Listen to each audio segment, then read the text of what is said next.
Okay, I only have a little bit of tape here, so which is good because I just want to top off what I was talking about last time. I asked this question: what's the structure of the mother? And of course, I talked a little bit about force and emollient and easing friction.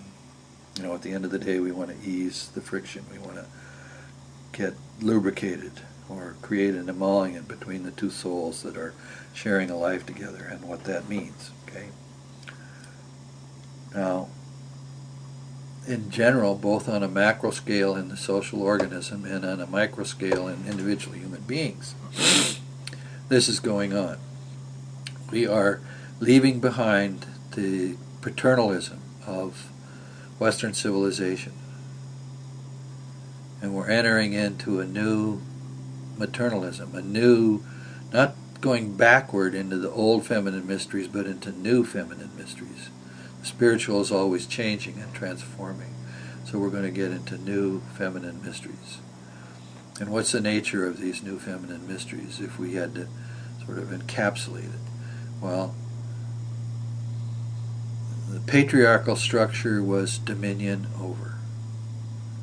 And actually, if you get into the translation in the Hebrew of that aspect where man is given dominion over the beings of the earth, you can find a discussion where it seems like it might have been that translation was warped by the fact that it was a patriarchal structure that was making that concept be translated in a certain way, and that what was really said, in the sense of what the divine said, was we're creating a situation not where you have dominion over the animal kingdom and so forth, but you have the capacity for communion with.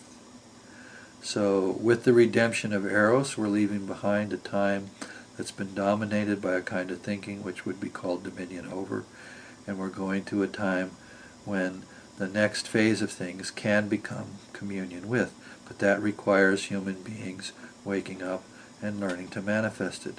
So, in the temple of love, inside of which is the temple of Eros, when we practice confession and contrition, when we lessen the friction, we are moving away from dominion over impulses to impulses connected with communion with. We try to be in communion with our partner. Not dominate them, but in communion. And all of the moral forces connected to things like forgiveness and acceptance and the four faces of love and all the other said stuff I've been talking about comes together at that particular point in time, where at the end of the day we let go of the day and make possible the tomorrow. Good night and good luck.